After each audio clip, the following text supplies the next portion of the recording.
Hello students, आपका अपने channel study for genius में स्वागत है। बच्चों, आज हम लोग जो पढ़ने वाले हैं वो आपका फर्स्ट लेसन का फर्स्ट चैप्टर है। ठीक है बच्चों, माइग्रेटरी बर्ड्स के बारे में पढ़ेंगे। देखिए, ये जो बुक है आपकी, ये बुक आपकी रेनबो बुक है। ठीक है, और क्लास 8 का हम लोग पढ़ने जा रहे हैं। ठीक है, क्लास 8 का जो आपका रेनबो बुक है बच्चों, आज हम उसका फर्स्ट लेसन से स्टार्ट करने जा रहे हैं। ठीक है, जो फर्स्ट लेसन आपका क्या कह रहा है, ये है आपका माइग्रेटरी बर्ड्स। ठीक है, हम इसके क्वेश्चन आंसर भी साथ साथ में देखेंगे। आखिर हम लोग क्या इसमें पढ़ेंगे। देखिए बच्चों, हम लोग इसमें जानने वाले हैं हर एक वर्ड का मीनिंग क्या है। ठीक है, पूरे समरी देखेंगे कि माइग्रेटरी बर्ड्स का मतलब क्या होता है। इसका जो भी आपका एक कहानी के रूप में दे रखा है बच्चों, ये हम सब कुछ पूरा जानेंगे। ठीक है, ये आपकी देखिए मेहरान जैदी की द्वारा रिटन है, लिखी गई है। और साथ ही साथ इसके जो 9 क्वेश्चन आंसर हैं वो भी हम लोग कंप्लीट करने वाले हैं। चलिए ठीक है, फिर स्टार्ट करते हैं हमारा फर्स्ट सेशन। देखिए, पहले बात तो हम आपको बता, अगर आपने हमारे चैनल को सब्सक्राइब नहीं किया है तो सब्सक्राइब कर लीजिएगा, क्योंकि हम ये फर्स्ट लेसन लेके आए हैं। ऐसे ही हम कई सारे लेसन आपके कंप्लीट करवा देंगे। ठीक है, अगर आप लोगों का प्यार और सपोर्ट बना रहा। ठीक है, देखिए बच्चों, हम आप लोगों को बताते हैं माइग्रेटरी मीन्स क्या होता है। ठीक है, बेसिक से ले चलेंगे। अगर आपको बिल्कुल कुछ भी नहीं आता, बिल्कुल घबराने की ज़रूरत नहीं है, एक एक चीज़ पढ़ाएंगे। ठीक है, देखिए माइग्रेटरी का मीन्स होता है स्थानांतरित, मतलब कि एक स्थान से दूसरे स्थान पे जाना। ठीक है, उसको क्या बोलते हैं हम लोग, प्रवास भी बोलते हैं और माइग्रेटरी भी बोलते हैं। ठीक है, बर्ड्स का मतलब हो गया, देखिए बर्ड मीन्स होता है पक्षी, और बर्ड्स का मतलब हो गया पक्षियों, कई पक्षियों का एक समूह। ठीक है, उसे बोलते हैं बर्ड्स। ठीक है, चलिए फिर स्टार्ट करते हैं क्या कहने वाला है इस कहानी में। देखिए, आपको पहले हम एक समरी बता देते हैं। ठीक है, फिर स्टार्ट करते। देखिए, मोर देन 100 स्पीसीज, मतलब कि 100 स्पीसीज से भी अधिक। मोर का मतलब होता है अधिक। ठीक है, मोर देन का मतलब होता है बहुत ज़्यादा, अधिक। और the migratory birds fly to India every year either in search of feeding grounds और to escape the severe winter of their native habits. They come to India in winter season as well as summer season. ठीक है, read the chapter and know more about them. अब हम इसके बारे में और भी ज़्यादा जानकारी प्राप्त करेंगे। तो आपकी एक समरी थी। देखिए, इसमें समरी में क्या कहा जाता है अभी आपको हम बता रहे हैं। देखिए बच्चों, ये जो स्टोरी है ये बेस्ड ऑन स्टोरी है। जो आपकी कहानी, जो आपकी माइग्रेटरी बर्ड्स है, ये बेस्ड ऑन स्टोरी है। एक स्थान से दूसरे स्थान जाना माइग्रेट करना कहलाता है। ठीक है, या सीज़न टू सीज़न चलता रहता है बच्चों। ठीक है, हर साल ऐसे ही चलता रहता है। देखिए, हमारे अंटार्कटिक एरिया से बर्ड्स चलकर प्लेन एरिया में आते हैं। ठीक है, जब ग्लेशियर में बहुत ज़्यादा स्नोफॉल होता है ना, तो अपने टेम्परेचर को सुरक्षित रखने के लिए यह ऐसा काम करते हैं बर्ड्स। ठीक है, या नॉर्थ से साउथ की तरफ उड़ते हैं। ठीक है, ये तो हमने आपको एक समरी बता दी। ठीक है, अब स्टार्ट करते हैं मेन पॉइंट। देखिए बच्चों, अगर बात कर ली जाए इसमें, तो देखिए फर्स्ट लाइन में ही आपका क्या कह रहा है कि एज विंटर सेट है। देखिए, एज का मतलब क्या होता है, जैसे। ठीक है, देखिए बच्चों, क्या कह रहा है कि एज विंटर सेट्स इन। देखिए, सेट्स इन का मतलब क्या होता है, सेट्स इन का मतलब होता है पहुंचना। ठीक है, एज विंटर एज, जैसे ही विंटर का मतलब क्या हो गया आपका, ठंड हो गया। समर का मतलब गर्मी होता है। ठीक है, एज विंटर सेट, जैसे ही विंटर का समय आता है या पहुंचता है, मैनी बर्ड्स, बहुत सारी चिड़ियाँ, लीव का मतलब छोड़ देती हैं देयर ब्रीडिंग ग्राउंड्स। ब्रीडिंग का मतलब होता है प्रजनन। ठीक है, वे प्रजनन के लिए अपना ग्राउंड्स का मतलब वो हो गया अपनी जगह स्थान छोड़ देती हैं। एंड फ्लाई, और उड़ जाती हैं। लॉन्ग डिस्टेंस का मतलब क्या हो गया, लंबी दूरी तय करने के लिए वो उड़ जाती हैं। टू वार्म प्लेस, एक गर्म स्थान की तरफ। ठीक है, ठंडे से गर्म स्थान की तरफ उड़ जाती हैं। ठीक है, here it is easier for them, यहाँ पे इनके लिए ये चीज़ें काफ़ी आसान हैं। क्या, किस लिए आसान है, किस लिए बच्चों आसान है, टू फाइंड इनफ फूड। ठीक है, अपने अपने पर्याप्त भोजन प्राप्त करने के लिए ये चीज़ इनके लिए आसान है, उड़ना। ठीक है, और नेक्स्ट लाइन में बच्चों क्या कह रहा है कि एज स्प्रिंग कम्स, जैसे ही स्प्रिंग आता है। स्प्रिंग का मतलब क्या होगा, बरसात का समय। ठीक, जैसे एज स्प्रिंग कम्स, जैसे ही स्प्रिंग्स का मौसम सीज़न आता है, they fly back to their home, वे पुनः वापस अपने घर की तरफ आ जाती हैं। ठीक है, जैसे स्प्रिंग सीज़न आता है वे उड़कर वापस अपने घरों में आ जाते हैं। ठीक है, ये चीज़ कह रहा है। अब कह रहा है दिस अमेजिंग, मतलब या तो बहुत आश्चर्यचकित है। एनुअल जर्नी, एनुअल का मतलब सालाना जर्नी ऑफ द बर्ड्स, ये बच्चों ये बर्ड्स की सालाना जर्नी होती है, इज़ कॉल्ड माइग्रेशन। ठीक है, ये जो जर्नी होती है हर साल वाली बच्चों, इसी को ही क्या बोलते हैं, माइग्रेशन बोलते हैं, प्रवास बोलते हैं। ठीक है, और क्या कह रहा है कि सम का मतलब होता है कुछ, ठीक। सम मैमल्स मीन्स क्या होता है बच्चों, मैमल्स मीन्स होता है स्तनधारी, ठीक है। Some mammals and fish too migrate, too का मतलब भी, मतलब कि कुछ स्तनधारी और कुछ मछलियाँ जो हैं वो भी माइग्रेट करती हैं, ठीक है। ये चीज़ कह रहा है। आई होप आपको समझ में आ रहा हो। अगर आपको कुछ भी ना समझ में आ रहा हो तो आप कमेंट बॉक्स में कमेंट करके पूछ सकते हैं, ठीक है। चलिए फिर स्टार्ट करते हैं। नेक्स्ट पैराग्राफ क्या आपका कह रहा है लॉन्ग एगो का मतलब हो गया बहुत पहले की बात है। पीपल डिड नॉट नो, मतलब पीपल का मतलब हो गया लोग, ठीक है। लोगों को नहीं पता था। डिड नॉट नो, लोग नहीं जानते थे। Where the birds went in the winter, आखिर विंटर के समय में बर्ड्स कहाँ चली जाती हैं, ठीक है। बहुत पहले ज़माने पहले लोग नहीं समझ पाते थे कि आखिर ये क्या हो जाता है कि बर्ड्स ये कहाँ चली जाती हैं इतनी दूर उड़ के, क्योंकि बहुत ज़्यादा लॉन्ग डिस्टेंस दूरी तय करती थी तो लोगों को पता नहीं रहता था, ठीक है। सम वर श्योर, कुछ लोगों को या कुछ लोग सुनिश्चित थे, sure that they flew up to the moon, ठीक है। कुछ लोगों को सुनिश्चित था कि इनके बारे में कि ये चांद पर चले जाते हैं, है ना बच्चों। कुछ लोग मतलब अपना अपना गैस लगाते हैं, जैसे हम लोग नहीं कुछ चीज़ को नहीं आता तो गैस लगाते हैं, अच्छा ये वहाँ ऐसा होता होगा, ऐसा होता होगा, ठीक है। एंड और क्या बात कर रही है, कह रहा है कि वाइल अदर्स लेफ्ट, कुछ लोग और कुछ लोगों का ये भी मानना था कि दैट दे हाइड, मतलब हाइड का मतलब वो छिप जाते थे। देम सेल्व्स, बच्चों देम सेल्व्स का मतलब होता है खुद, ठीक है। वे खुद में छिप जाते थे at the bottom of the pounds, मतलब पाउंड्स का मतलब होता है तालाब। कुछ लोगों का ये भी मानना था कि वे अपने आप को तालाब की सतह में अपने आप को छिपा लेते थे। कुछ लोगों का ये भी मानना था, क्योंकि कुछ बर्ड्स बच्चों क्या होती हैं जैसे पानी में रहते हैं ना, पानी में बगुला वगैरह जैसे, तो लोगों का ये मानना था कि ये अपने आप को तालाब के नीचे एकदम छुपा लेते हैं और फिर जब सीज़न आता है तो फिर निकल के आ जाते हैं। मतलब अमेजिंग, लोगों का ऐसा सोचना था, ठीक है। चलिए फिर देख लेते हैं नेक्स्ट पैराग्राफ क्या कह रहा है। नाव का मतलब था अब, ठीक है बच्चों।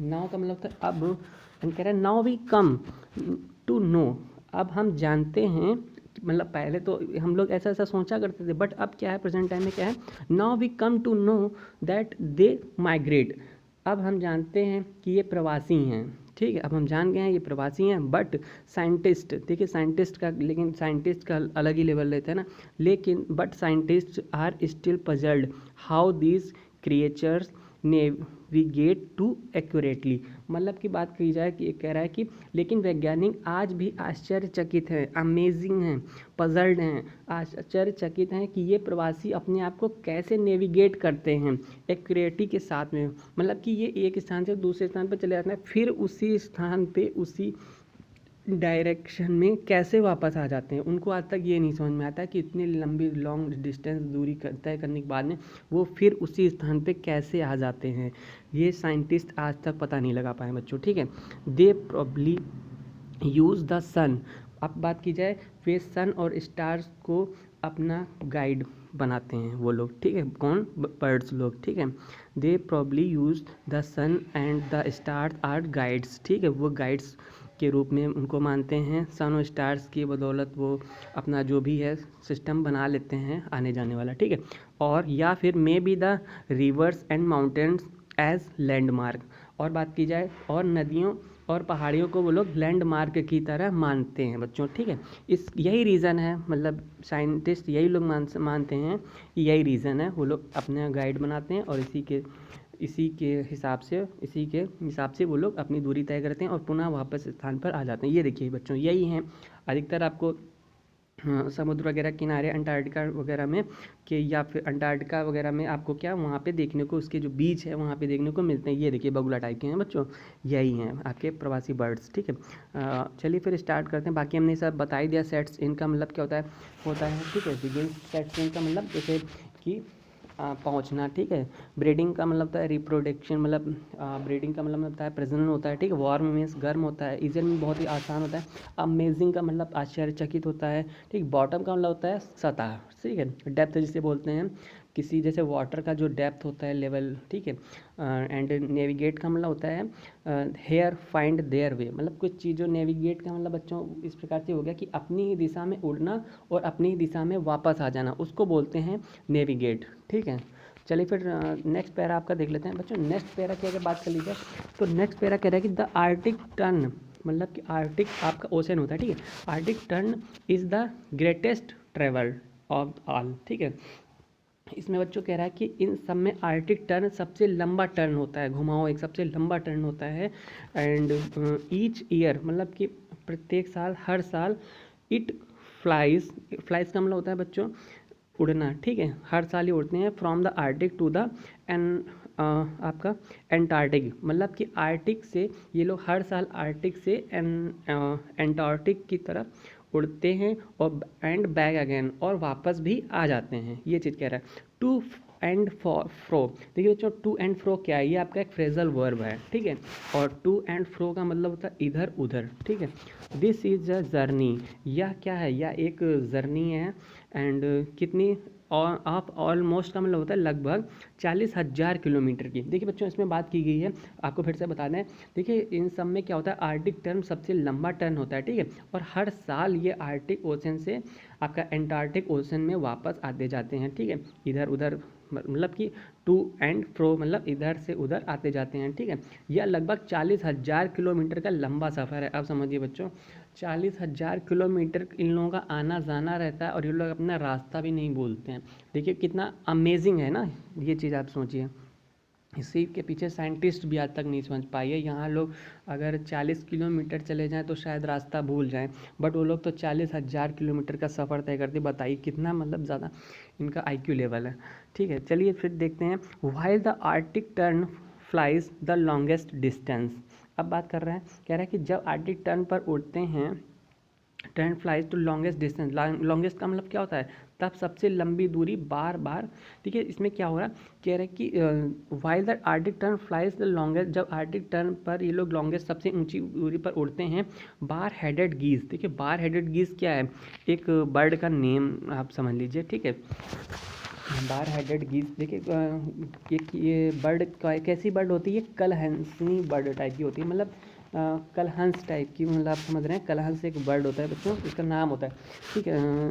तो bar headed गीज fly at the greatest highest, उसमें से जो बार हेडेड गीज होती है, कलहंसनी होती है, फ्लाई वो उड़ती है सबसे ज़्यादा ऊंचाई पर, ग्रेटेस्ट हाईएस्ट, सबसे ज़्यादा, मतलब कि आपके देखिए सुपरलेटिव डिग्री आ गई, ग्रेटेस्ट EST लगी है ना बच्चों, highest, close to 8 kilometre, close to 8 kilometre, समझ रहे हैं। अगर देखिए बच्चों नहीं समझ में आ रहा, हम फिर से बता रहे हैं, देखिए जब आर्टिक टर्न पर उड़ते हैं तब सबसे लंबी दूरी बार हेडेड गीज की उड़ान 8 किलोमीटर ऊंचाई होती है, ठीक है, अपने यहाँ से 8 किलोमीटर ऊंचाई पे होती है बच्चों। अब है बच्चों, कह रहा है कि huge flocks of geese fly over the Himalayas, मतलब ये कह रहा है कि ह्यूज का मतलब होता है विशाल, बड़ा, ठीक है, विशाल फ्लॉक्स ऑफ गीज हिमालय के ऊपर भी उड़ते हैं, ठीक है, huge flocks of geese fly over the Himalayas, मतलब कि हिमालय के ऊपर भी उड़ते हैं। विच का मतलब हो गया जो, which are the highest mountain in the world, जो कि हाईएस्ट माउंटेन, हाईएस्ट का मतलब कि बहुत ही ऊंचा, माउंटेन पर्वत है, कहाँ का, वर्ल्ड का, विश्व का, मतलब कि कह रहा है कि जो कि विश्व का सबसे ऊंचा पर्वत है, वहाँ भी विशाल फ्लॉक्स ऑफ गीज हिमालय के ऊपर भी उड़ते हैं, ठीक है, विच और द हाईएस्ट, ठीक है। अब कह रहा है कि these birds fly almost as high as a jet plane, इसका कहने का मतलब है कि जो कि इस एरिया में वो जेट प्लेन की तरह तेज़ी से उड़ते हैं, ठीक है बच्चों, समझ गए, बहुत ही तेज़, जैसे जेट प्लेन आपने देखा होगा ना, तेज़ी से उड़ता है, वैसे ही ये उड़ती हैं, ठीक है। अब ये कह रहा है कि these birds fly almost as high as a jet plane, हो ये चीज़ हो गई।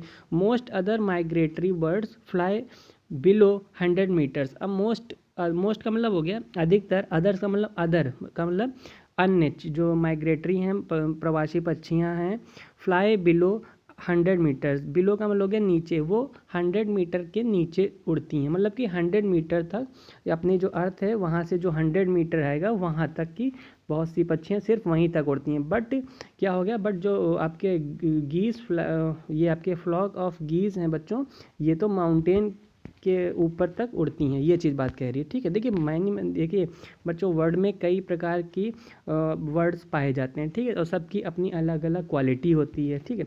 चलिए फिर नेक्स्ट पैराग्राफ देख लेते हैं, कह रहा है कि the migratory birds that visit our country include the beautiful brahminy ducks, देखिए बच्चों इसमें अब आप देख रहे होंगे, ये है ब्राह्मिनी डक, ठीक है, ये कौन सी, ये ब्राह्मिनी डक है, ये आपका लिटिल स्टेंट है, ये आपका पिन टेल्स है बच्चों, ठीक है। देख रहे कई सारे, ये देखिए आपका ये क्या है, ये है आपका पेलिकैंस है, ठीक है।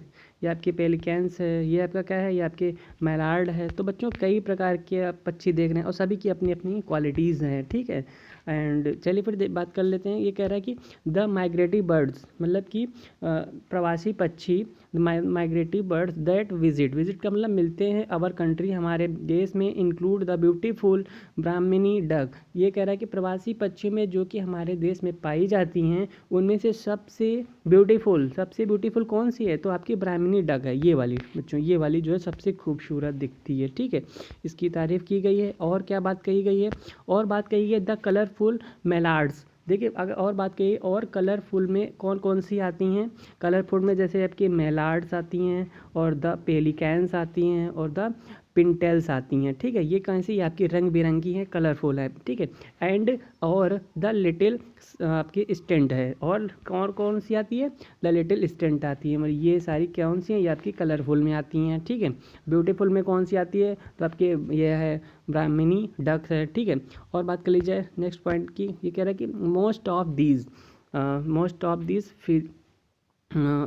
feathered guests migrate from Europe and central Asia. ये कह रहा है कि मोस्ट ऑफ दीज, बात की जाए बच्चों, कह रहा है कि अधिक से अधिक ये प्रवासी पक्षी यूरोप और ये देखिए आपका क्या कह रहा है, यूरोप और सेंट्रल एशिया, मतलब मध्य एशिया, ठीक है, मध्य एशिया से प्रवास करते हैं, ठीक है। ये बात कही गई है। नेक्स्ट पैरा कह रहा है कि बर्ड्स सच एज पेंटेंड स्टॉक्स। अगर इसकी बात कर ली जाए बच्चों, कह रहा है कि बर्ड्स मतलब कि पक्षियों में जो आपके पेंटेंट स्टॉक्स है, ठीक है, और आपका पाइड कुक्स है एंड स्पून बिल्स जो है, ये migrate within our country. ये कहाँ पे प्रवास करती हैं, ये हमारे देश में ही, अपने देश में ही, इंडिया में ही प्रवास करती हैं ये वाली वर्ड्स, ठीक है बच्चों। इस पर क्वेश्चन भी बना है, अब अभी आपको बाद में दिखाएंगे, ठीक है। चलिए फिर नेक्स्ट पैराग्राफ देखिए। ह्यूज का मैंने बता ही दिया, ह्यूज का मतलब विशाल होता है। टू एंड फ्रो, ये क्या एक फ्रेजल है, इसका मतलब क्या होता है बच्चों, इधर उधर, ठीक है। ये भी हमने बता दिया। ऑलमोस्ट का मतलब हो गया लगभग या फिर नियरली, ठीक है, किसी चीज़ का, ये भी हमने बता दिया था। चलिए फिर देख लेते हैं नेक्स्ट पैराग्राफ बच्चों। नेक्स्ट पैरा में कह रहा है कि ह्यूमन एक्टिविटीज़, मतलब कि जो मानव की क्रियाएं हैं, और या फिर और शुड वी कॉल, मतलब और हम कह सकते हैं देम इन ह्यूमन एक्टिविटीज़, मतलब कि अमानवीय। बच्चों ये वर्ड बहुत ही ध्यान से समझिएगा। ह्यूमन एक्टिविटीज़ और का मतलब, या फिर शुड वी कॉल, हम कह सकते हैं them in human activities disturb migrate birds. देखिए बच्चों बहुत ही बड़ी बात कही गई है, कहा गया है कि ह्यूमन एक्टिविटीज़ के, या फिर हम कह सकते हैं कि इन ह्यूमन मतलब अमानवीय क्रियाएं जो प्रवासी पक्षियों को परेशान करती हैं वो कौन कौन सी हैं। अब देखिए, अब बात यहाँ पे समझिए, ठीक है। देखिए बच्चों क्या होता है ना, जो प्रवासी पक्षी होते हैं उनके भी सामने दिक्कतों का सामना करना पड़ सकता है, किसके द्वारा, ह्यूमन एक्टिविटीज़ के द्वारा। आखिर कैसी क्या क्या हम ह्यूमन एक्टिविटीज़ करेंगे जो उनको प्रॉब्लम का सामना करना पड़ सकता है, वो चीज़ हम लोग जानेंगे, ठीक है। देखिए इसमें बात कही गई है कि डिफॉरेस्टेशंस। ये बच्चों ये क्या होता है, ये एक डिफॉरेस्टेशन का मतलब होता है वनों का काटना। देखिए बच्चों जब वन ही कट जाएंगे तो ये बच्चे, ये जो आपके पक्षियाँ हैं इतनी दूर दूर जाते हैं, तो बेचारे एक बैठते हैं, मतलब पक्षियाँ जो है पेड़ पौधों पे बैठते हैं। अगर पेड़ पौधे ही नहीं रहेंगे तो बेचारे कहाँ रेस्ट लेंगे, है ना। ये सारी चीज़ें हैं, तो इनके सामने दिक्कतों का ये सामना करना पड़ सकता है। अगर वो मान लीजिए इस एरिया में एक भी पेड़ नहीं है, तो वो अगर वो थक गए तो बेचारे उनको और आगे चल के तब रेस्ट करना पड़ेगा, तो दिक्कतों का सामना उनका करना पड़ सकता है, आप समझ रहे हैं। और है आपका है इफ्लुएंट्स है बच्चों फ्रॉम फैक्ट्रीज। देखिए इफ्लुएंट्स का मतलब होता है निकलना, फैक्ट्रियों से जो निकलता है आपके हानिकारक गैसेस बच्चों, ठीक है, harmful gases. And above all war, देखिए बच्चों जो जितने भी हमारे युद्ध होते थे, ठीक है, युद्ध में भी कई सारे क्या होता था, लॉस होता था। तो उसमें क्या है, कई युद्ध में जितने भी हानिकारक हैं इनके ऊपर इफेक्ट पड़ता था बच्चों, ठीक है, युद्ध पे भी, क्योंकि कहीं मिसाइल दागी जा रही तो कहीं कुछ हो रहा है, कहीं पे बम, तो जो हानिकारक गैसेस वगैरह हैं बच्चों, ठीक है, तो काफ़ी वहाँ का इन्वायरमेंट बिल्कुल चेंज हो जाता है, ठीक है, इनके अकॉर्डिंग नहीं रहता है, ठीक है, वो बात कही गई है। War and the most harmful phenomena, ठीक है, ये सारी चीज़ें हैं बच्चों।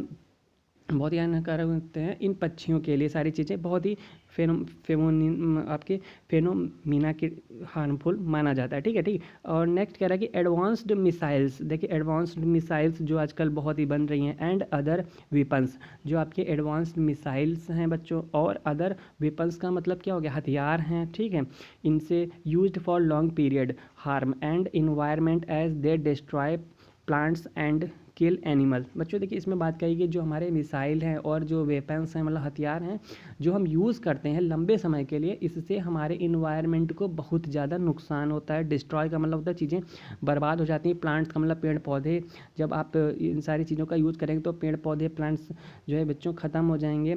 ठीक है, एंड किल एनिमल्स, जो जीव जंतु जानवर होते हैं बच्चों, ये सब मर जाते हैं जब आप वेपन्स एंड मिसाइल्स का यूज़ करते हैं सबसे ज़्यादा। ठीक है, इसी की बात कही गई है।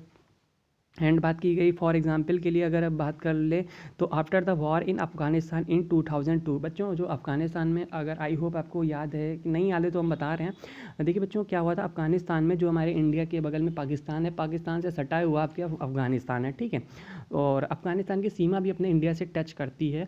तो वार हुआ था 2002 में, मतलब 2002 में। और उसमें क्या हुआ था, उसमें ये हुआ था कि इंडेंजर्ड माइग्रेटरी बर्ड्स, इसमें बच्चों ये हुआ था कि इंडेंजर्ड इंडेंजर्ड इंडेंजर्ड का मतलब समझ रहे हैं बच्चों क्या होता है। इंडेंजर्ड मीन्स आपको बता दें, देखिए बच्चों इंडेंजर्ड का मतलब होता है बहुत ही खतरनाक, मतलब फेसिंग डेंजर, किसी चीज़ का सामना करना, बहुत ही खतरीली चीज़ से इसका सामना करना। ठीक है, इंडेंजर्ड माइग्रेटरी बर्ड्स, माइग्रेटरी का मतलब होता है प्रवासी पक्षी होते हैं बच्चों। ठीक है, जो निरंतर समाप्त होते जा रहे हैं। तो एग्जाम्पल की अगर बात करें तो आपके जो युद्ध हुआ था बच्चों, उसमें Siberian crane could not reach India. अब आप समझिए बच्चों, जो कि हमने अभी आपको बताया कि पाकिस्तान जस्ट बगल में है, उससे सीमा में सटा हुआ अफगानिस्तान है, जो कि हमारी इंडिया के बॉर्डर को टच करता है। अब बात समझिए, जो हमारा जो आपका साइबेरियन क्रेन है बच्चों, साइबेरियन क्रेन का मतलब होता है बगुला जो होता है। ठीक है, उसकी एक प्रजाति है, वो हमारे इंडिया तक नहीं पहुंच पाई। बताइए, इतने नज़दीक क्लोज होते हुए, बाउंड्री टच करते हुए भी वो हमारे इंडिया नहीं पहुंच पाई साइबेरियन के। एंड द एयर ओवर का मतलब पूरी तरह अफगानिस्तान वॉज सो पॉइजनस, मतलब पॉइजनस का मतलब हो गया जहरीला। उसका जो एयर था बच्चों, वहाँ की जो एयर थी, उसके बाद जो एक आपका जो वार हुआ था उसके बाद क्या देखिए इफेक्ट पड़ा, जो वहाँ की वायु थी वो एकदम जहरीली हो गई। एंड सम डेड, कुछ कुछ जीव जंतु पक्षी तो मर गए। एंड सम टर्न बैक, और कुछ वापस चले गए बच्चों। ठीक है, तो ये चीज़ हुआ, मतलब कि इन लोगों के लिए सबसे ज़्यादा, मानव के लिए तो डेंजरस है ही है, बट इन लोगों के लिए भी बहुत ही ज़्यादा खतरनाक चीज़ें हो जाती हैं बच्चों। ठीक है, तो ये सारी चीज़ें हमने अभी आपको पढ़ाई, तो इसी के साथ हमारा चैप्टर क्लोज हो गया पूरा। हमने एंड कर एक एक चीज़ें समझाई बच्चों। ठीक है, हमने सारे वर्ड मीनिंग्स भी जाने इनके।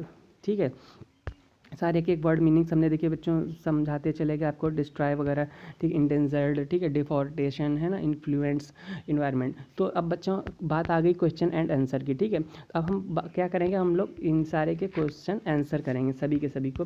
चलिए फिर देख लेते हैं बच्चों, हम सभी के क्वेश्चन आंसर पे आते हैं। ठीक है, तो बच्चों अब हम बात कर लेते हैं क्वेश्चन आंसर की। तो फर्स्ट क्वेश्चन आपका देखिए हम यहाँ पे लेकर आ गए हैं, जिससे आपको कोई प्रॉब्लम ना हो बच्चों। ठीक है, तो अगर बात कर लीजिए इसमें फर्स्ट क्वेश्चन का बच्चों, तो देखिए फर्स्ट क्वेश्चन आपका कह रहा है कि what changes take place when winter start. अब आपको बताना था इसमें कि जब हमारा विंटर का मौसम स्टार्ट होता है, चेंजेस, व्हाट चेंजेस, आखिर क्या परिवर्तन आते हैं टेक एक स्थान में जब विंटर स्टार्ट होता है। ठीक है, तो उसका आंसर आपका ये हो गया। एंड नेक्स्ट क्वेश्चन आपका बच्चों ये कह रहा है कि what does the word migration mean. आपको बताना है कि माइग्रेशन वर्ड का मीन क्या होता है। ठीक है, ये उसका आंसर आपका हो गया। एंड 2 हो गया। एंड थर्ड क्वेश्चन की अगर बात कर ली जाए बच्चों, तो थर्ड क्वेश्चन आपका ये कह रहा है कि why do the birds migrate from one place to another. मतलब कि अगर क्वेश्चन का कह रहा है कि जो आखिर क्या रीज़न है, वाई डू द बर्ड, आखिर क्यों पक्षी जो है माइग्रेट करते हैं एक प्लेस से दूसरे प्लेस, उसका क्या रीज़न है बच्चों, वो आपको बताना था। उसका आंसर ये हो गया।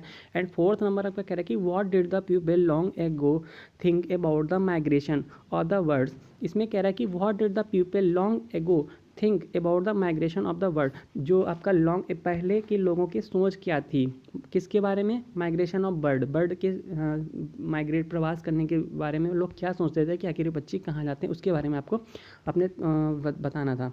ठीक है, ये सारी चीज़ें हमने पढ़ रखी हैं बच्चों। How height do the geese fly, अब आपको बताना कि जो गीज फ्लाई है उसकी हाइट उड़ने की क्या है बच्चों। ठीक है, उड़ने की उसकी फ्लाइट क्या है, हमने पढ़ा था माउंटेन एवरेस्ट की। जो देखिए बच्चों एग्जैक्टली हमने पूरा का पूरा डिस्क्राइब कर दिया कि माउंटेन एवरेस्ट की ऊंचाई समथिंग इतनी है और वो समथिंग कितना गया वो फ्लाई करते हैं बच्चों। ठीक है, ये सारी बात हमने इसमें पूरा डिटेल से बता दी है। ठीक है, तो 6 नंबर क्वेश्चन कह रहा है कि name the migratory bird that visit our country. अब आपको इसमें से कुछ माइग्रेट बर्ड के नेम बताने थे। माइग्रेटरी बर्ड दैट विजिट, जो हमारे इंडिया में आते हैं। ठीक है, जो हमारे इंडिया में पाए जाते हैं बच्चों। ठीक है, आते नहीं हैं, पाए जाते हैं। Name of the bird that migrate within our country, इसमें बच्चों आपको बताना था कि हमारे इंडिया में ऐसा कौन सा the Siberian crane species of crane which migrate from Siberian to place in India. ठीक है, अब आपको इसमें बताना था कि वो पक्षी का नाम बताना था जो हमारे कंट्री में आता है बच्चों। ठीक है, तो आपका साइबेरियन क्रेन। ठीक है, 7 नंबर हो गया। अब 8 नंबर क्वेश्चन कह रहे हैं कि which things disturb the migratory bird. ये अभी लास्ट में हमने इस बात को लेके आपसे बात की थी। तो ये क्वेश्चन कह रहा है कि विच थिंग्स, कौन सी ऐसी वस्तुएं हैं जो माइग्रेटरी बर्ड्स को डिस्टर्ब करती हैं, परेशान करती हैं। अभी हमने इस चीज़ के बारे में पूरा जाना था, समझा था। तो आखिर ये कौन कौन सी चीज़ें हैं बच्चों, वो सारी चीज़ें आपको हमने एग्जैक्टली बता दी हैं। Why did the Siberian crane not visit India after the Afghanistan, आखिर क्या रीज़न था कि जो हमने बताया था वार हुआ था अफगानिस्तान में 2002 में, तो उसमें कह रहा था कि आखिर क्या रीज़न था जो साइबेरियन क्रेन है वो नॉट विजिट, आखिर इंडिया वापस नहीं आ पाई अफगानिस्तान वॉर के बाद में। ठीक है बच्चों, तो आपको ये बताना था इसका आंसर। तो हमने सभी के सभी 9 आंसर क्वेश्चंस देख लिए बच्चों। ठीक है, मिलते हैं नेक्स्ट वीडियो में। अगर कोई भी क्वेरी है तो आप लोग कमेंट बॉक्स में कमेंट करके पूछ सकते हैं बच्चों। ठीक है, उसका आप तक रिप्लाई पहुंच जाएगा। चलिए फिर मिलते हैं। अगर आपको कोई और भी चैप्टर पढ़ना है तो आप कमेंट बॉक्स में कमेंट कर दीजिएगा, उसका क्वेश्चन आंसर के साथ में आपको मिल जाएगा डिस्क्रिप्शन, वो आपको एक्सप्लेन मिल जाएगा। ठीक है, मिलते हैं नेक्स्ट वीडियो में। अपना ख्याल रखिएगा and thank you for watching this video. ज़्यादा से ज़्यादा वीडियो को शेयर कीजिएगा।